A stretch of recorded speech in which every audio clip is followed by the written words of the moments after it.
What if the future of oil sands innovation wasn't just about improving efficiency, but about rewriting the rules for carbon capture altogether?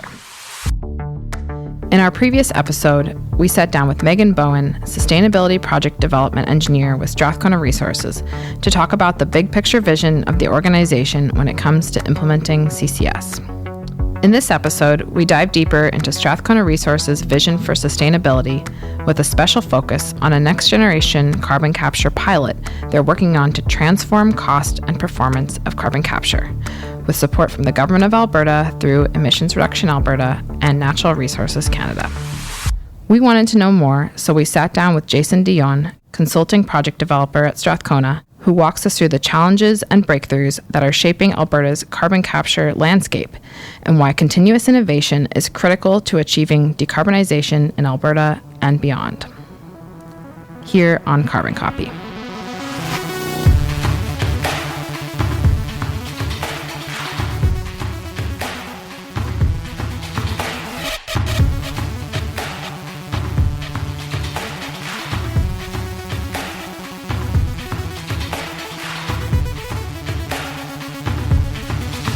Can you tell us a little bit about Strathcona Resources? Would love to. Where to even start? 4 years ago, we were pretty much an idea that over the course of the next 4 years and more acquisitions and M&A activity than I can actually properly retell with any level of accuracy. We've grown from that next to nothing up to about 160 to 180,000 barrels a day. I think the path via acquisitions pretty much tapped out, so that we might do the odd bolt-on as we move forward here. But looking out into the future, right? Less acquisition, more, hey, what have we acquired and how are we going to grow those things organically? So that makes for a super fascinating workplace, and can't wait to get here every day.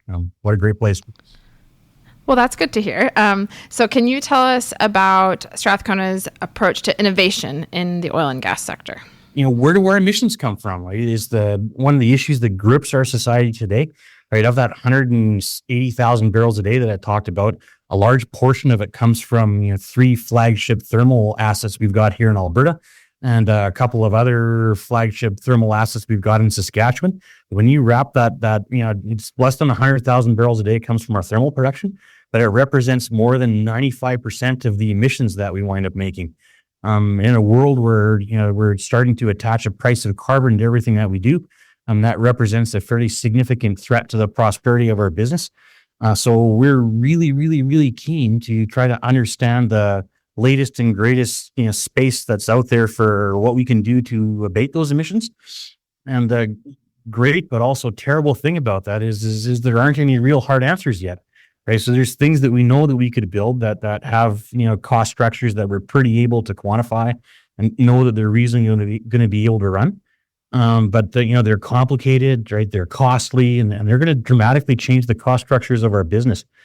So what's sort of the key driving principle behind innovating for Strathcona in that space? We really believe in the possibility for people to do better. Right. So if we get out there and we create the right connections with the right people and strategically invest our collective effort, we can take those cost structures and hopefully shave them some more and even shave them even more, right, to sort of minimize the impact of that externality on our business.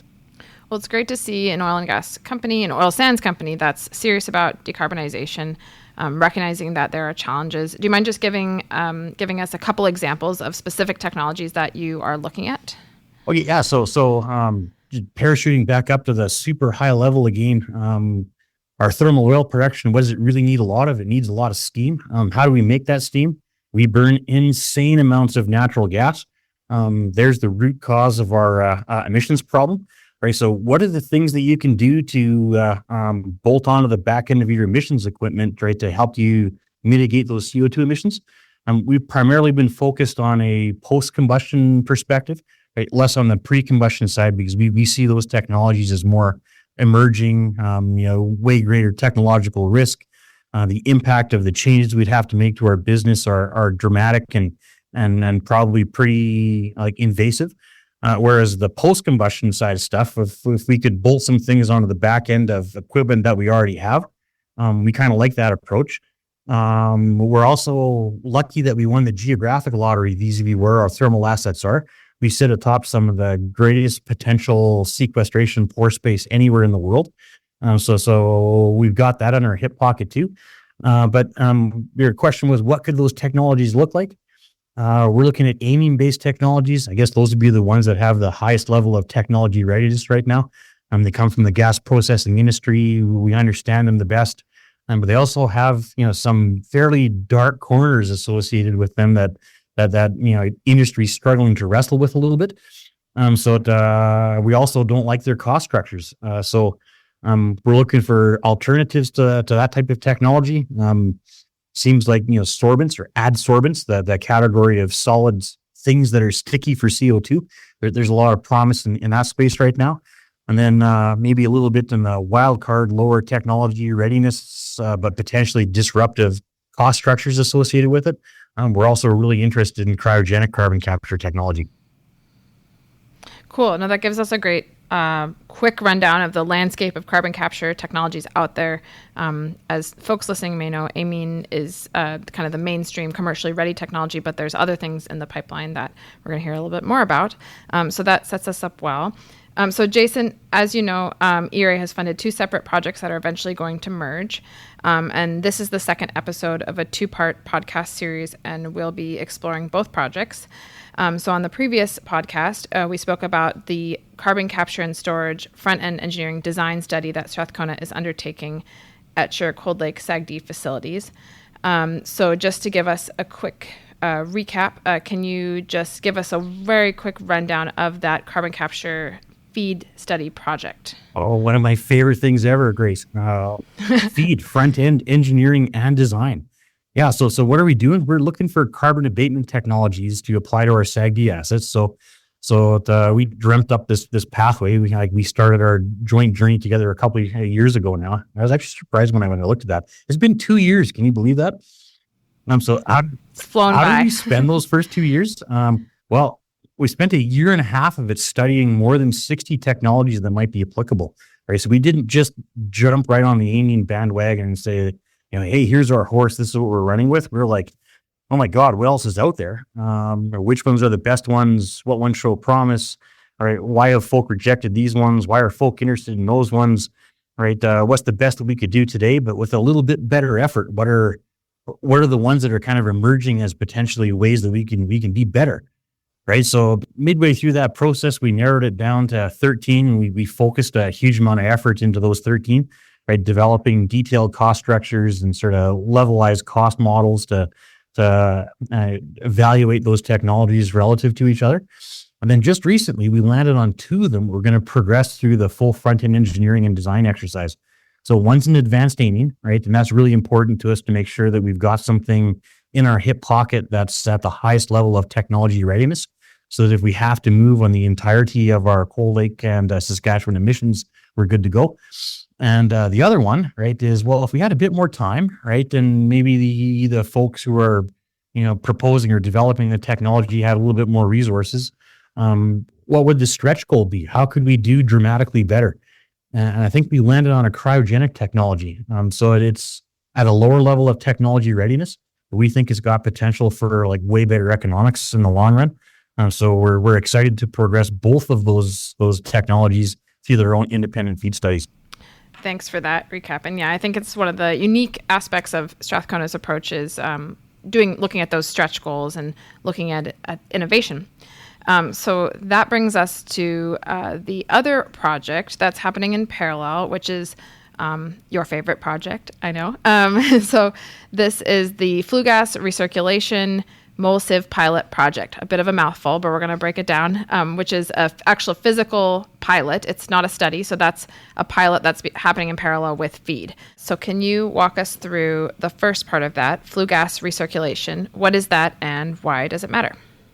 Yeah, so flue gas recirculation. So if you imagine the gas turbine, right, this is a machine. It's like a great big huge fan that sucks in monster amounts of atmosphere, mixes them with natural gas, lights it on fire, right? And then those expanding gases do work as they pass over the drive end of another great big huge fan.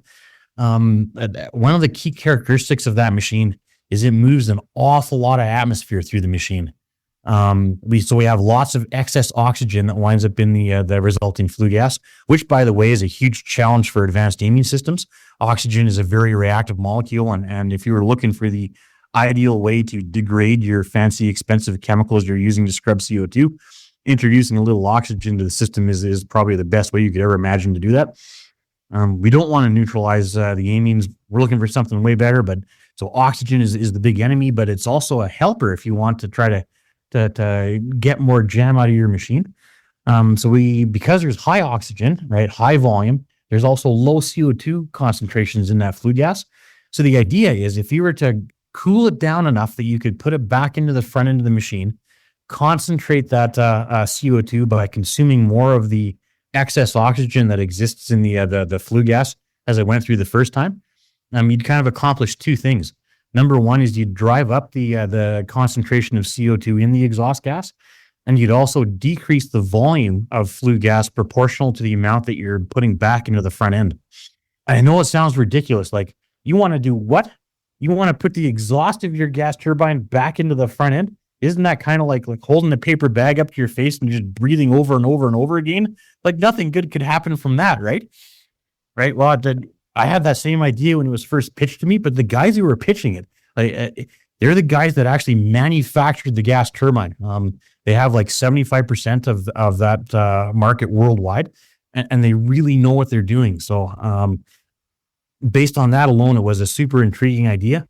And I think that front end of that machine actually has the potential to accomplish what we're trying to do, which is take a really large volume of gas with a really low level of CO2. And let's say we go from 3% CO2 up to 5.5 or 6% CO2, and there'd be a consequent maybe halving of the volume of the flue gas we'd actually have to wind up treating on the other side. So you can imagine that the machine you'd bolt onto the back end then would be much smaller and much more economical to run. So that's kind of the goal of the first part of the project, or the flue gas recirculation or exhaust gas recirculation. So basically, we're trying to capture the carbon.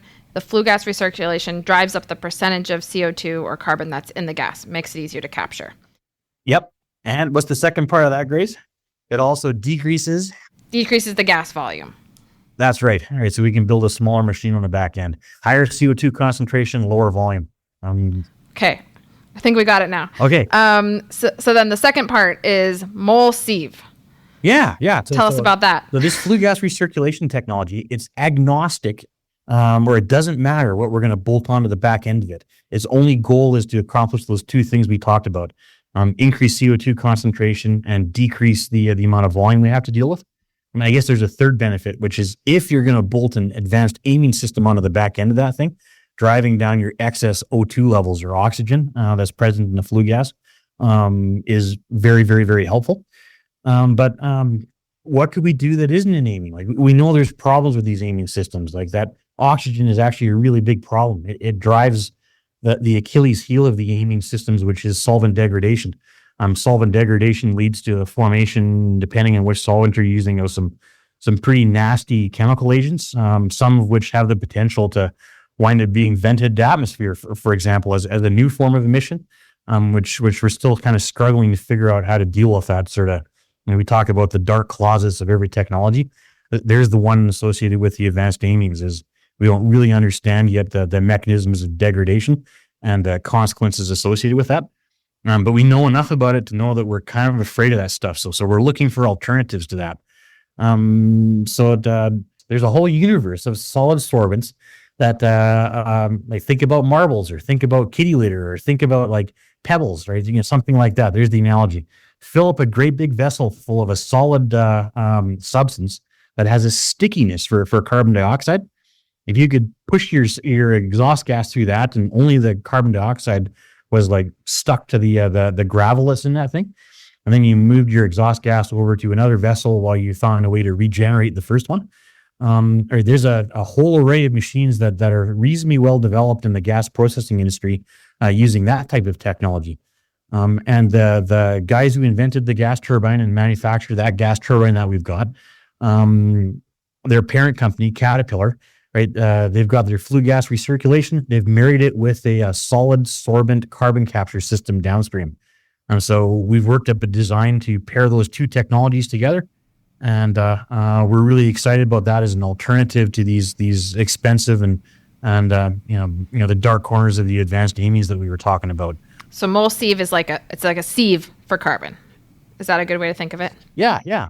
Okay. So now that we understand the pilot, gonna switch gears a little bit.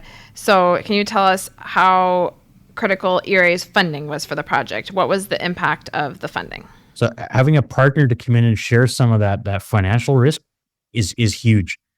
But then I was thinking about like, what's the best way to answer a question like that? Right? That one's the obvious one. The bigger one for me, right, is that network you wind up building of qualified people. Like you guys just don't give out $50 million because Jason has a good idea, right? You've hired a group of independent, super qualified, scary smart folk, right? You have a diverse set of backgrounds that are approaching these problems from completely different angles. And we get to go there and sort of strip our ideas down a little bit naked. And you guys get to poke as many holes as you can in them because you run a competitive process. There are far more people who apply for funding than there is funding available. So one of the benefits of actually being chosen by you guys is it helps us with our own decision making in the bolstering of the confidence department because our idea has now survived an extreme vetting by a totally interested, totally invested third party who has deep access to unbelievable technical expertise. So it helps our decision makers in their confidence building too. That's really good to hear. And I'm glad you said that because I think that's something that we don't always think about. It's not just the funding, it's also the sort of the signal or the validation of the technology that helps actually move it forward. And maybe I'll just mention that I believe Natural Resources Canada also provided a bit of support early on for this pilot, for the feed work, if I'm not mistaken. Oh, yeah, 100%. We've had unbelievably generous participation from both the provincial and federal governments. So we're really grateful to ERA. We're really grateful to the Natural Resources Canada folk. Natural Resources Canada helped us in our front-end engineering and design studies. ERA's helped us on the bigger feed studies that we've got going on, as well as our technology selection. And you guys have also stepped up in providing money if we actually get to go build this thing. So we're deeply grateful. Well, they're both really good projects for Strathcona, but also for the province and oil sands overall. Speaking of that, so kind of back to ERA's mission, and I think you touched on this a bit in the beginning, but what are the actual emissions reductions that you hope to achieve from the pilot? Yeah, so back to that concept of proportionality. At the one SAGD asset that we're talking about right now, its total emissions in any given year are about 550,000 tons a year. This gas turbine, it's 37,000, I think, are the emissions out of the gas turbine. Once we bolt the carbon capture onto the back end of it, that brings it up to 44,000 kilotons a year because there's parasitic energy that winds up being consumed by the carbon capture process to regenerate the molecular sieve. So the total carbon dioxide emissions out of the pilot are only going to be 44,000 tons a year. And people that don't necessarily work in the carbon capture space, those numbers may not necessarily mean anything to them, but that 40,000 tons a year size is, from my understanding, kind of the perfect size for a pilot that justifies that full commercial scale facility. It's the right size where it's small enough that you're not, taking on too much risk, but it's going to prove that the technology could work at commercial scale. Yeah, well, and to talk about commercial scale, like to define commercial scale, so the gas turbine, it makes 7.5 megawatts of electricity is what comes out the front end of that thing as useful electrical energy. That's enough energy to power about 3 times the town of Bonnyville, right, on an average annual basis. So we're not playing with a little tinker toy machine here. It sort of straddles that Goldilocks footprint perfectly. It's not so small as to be like an interesting bench scale, kilogram level type demonstration. But it's not so big that if we make a mistake at it destroys our company and it takes ERA down with us, right? It is just the right size to take the next step in trying to find a disruptive way to change the economics of post-combustion carbon capture on a gas turbine. Great. Yeah, I just think that really helps just put it a little more context. Okay, so shifting gears again, we're going to talk about more about some of the challenges, and you've alluded to some of these, but let's start with something maybe a little more personal. So what are some of the biggest challenges that you faced in your role on this project and in others? My biggest personal challenge, how do you keep going? Right. So, and like, what do I mean by that? Right. So that is it's an emerging space where we don't have all the answers yet, and everybody's asking all these questions, and it's right. How is carbon tax going to impact our business? And what can we do about this? And like, OMG, the sky is falling kind of thing. There are no definitive, like, easy answers you can just pull out of your hip pocket and be like, well, we're going to bolt this on and all your problems are solved and it won't cost you anything. No, like, these are machines that have, I don't want to use the word dire, but they're going to have, like, there's major consequences associated with, right, disrupting our energy production systems in a way to make them carbon neutral, right? That is not an insignificant challenge. I think is totally technically feasible, and we've absolutely got the academic and industrial and intellectual and collaborative environments required to pull it off.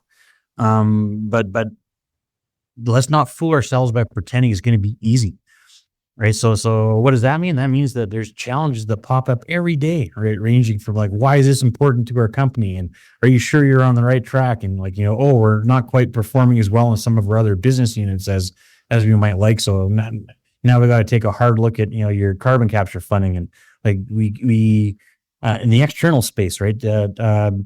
You've got politicians who are talking about axing the tax. You've got politicians who are talking about, $170 a ton won't be enough.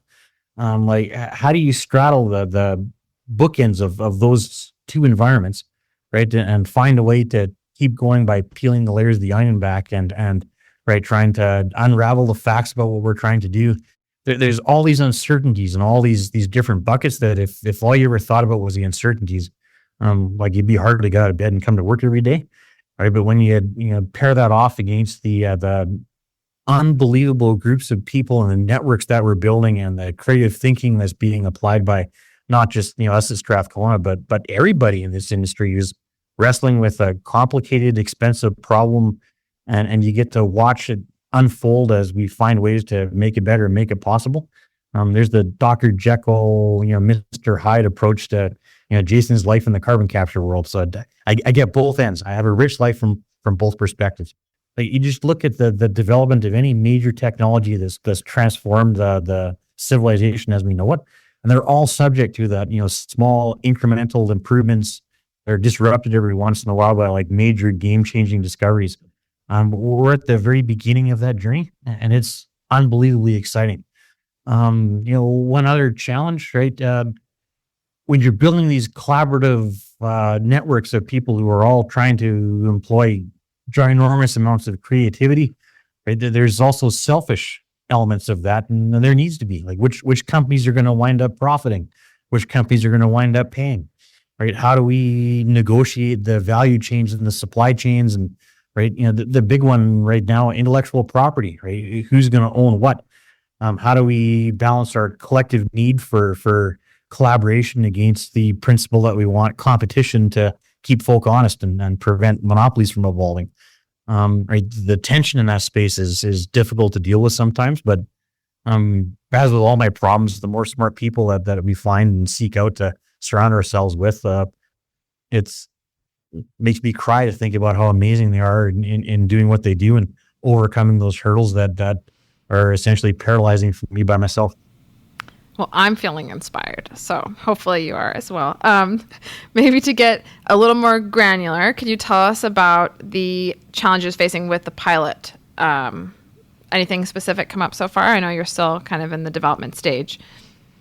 So we've got both sides of that coin. We've got challenges via access to pore space right now. Right, the province is wrestling with that, or industry's wrestling with that. What are the standards that we're going to need to purity standards, contaminant levels that will be allowable? How do we think about the sequestration space? How do we make sure it stays down there? How do we agree on how we're going to measure whether it stays down there or whether it moves around? What are the important principles? What are the unimportant principles? Who's going to get left with the liability? How do we balance all of that stuff in the public interest but also in a way that allows corporations to thrive and return a value to their shareholders, right? So that's been a big challenge for the pilot is figuring out the concepts around pore space. So not only are you piloting a new technology that you don't know exactly how it's going to work, you don't know exactly how much it's going to cost. It's the first time somebody's done this, but the pore space. So that's once you capture the CO2, the whole point is to sequester it underground. So that's what that means. Pore space is geological space in the formation, and if this pilot is successful, I just think it's important to say that it is going to be the first carbon capture project injecting CO2 in the oil sands. So I think that's another sort of commercial barrier that you're breaking down when you're talking about that. What's next for the pilot? What are you hoping to accomplish over the course of the next year? Yeah, so we touched a little bit about that already. It's we've got all our scary smart people iterating on optimization exercises right now.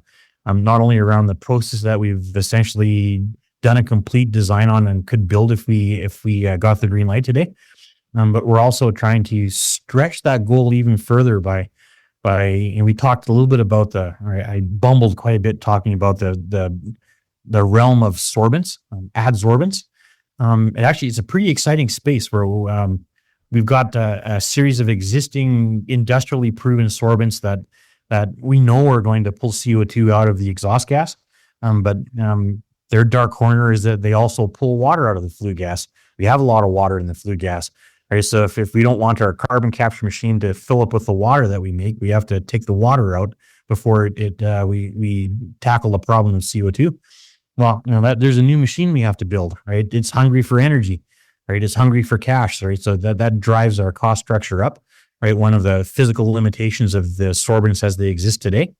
But there's cadres and cadres of super scary smart folk, some of which are like right here in Alberta, who are on the bleeding edge of new ways of envisioning that technology and manufacturing an entirely new class of sorbents. For example, metal organic frameworks, sorbents specifically designed to target only the CO2 molecule and to the greatest extent possible let the water molecules just float right by without any sort of affinity to them. That means that our machine could be way smaller. It means we wouldn't need to build the dehydration stuff upstream. It means unbelievably amazing things for increasing both the capital efficiency and the energy efficiency of how we run that machine. But it's bleeding edge. There's the problem. Like we can't rely on it to solve the problem today without some risk associated with it. So therein lies the beauty of a somewhat small demonstration facility. Right, that partnered with folk in government shouldering some of the cost, gives us the comfort to maybe stretch ourselves a little bit more than we're comfortable with, and try to rope in there some of those ideas around metal organic frameworks. So in addition to trying to optimize the system we've already designed, we're also trying to leave the door open as long as possible for incorporating new learnings from as they emerge out of this really exciting space. For example, if our pore space problem took 2 or 3 years, we'd almost certainly be able to integrate some of those ideas into our design. If the pore space problem gets solved tomorrow and we want to get out there and have our first iteration, we're ready for that too. Great. And maybe just to quickly define the pore space problem again, that's just figuring out rights, liability, all the technicalities around injecting that CO2 underground. At the beginning, we talked about how there's 2 different projects happening in parallel. One of them is this pilot, and one of them is the feed that's for the larger overall facility.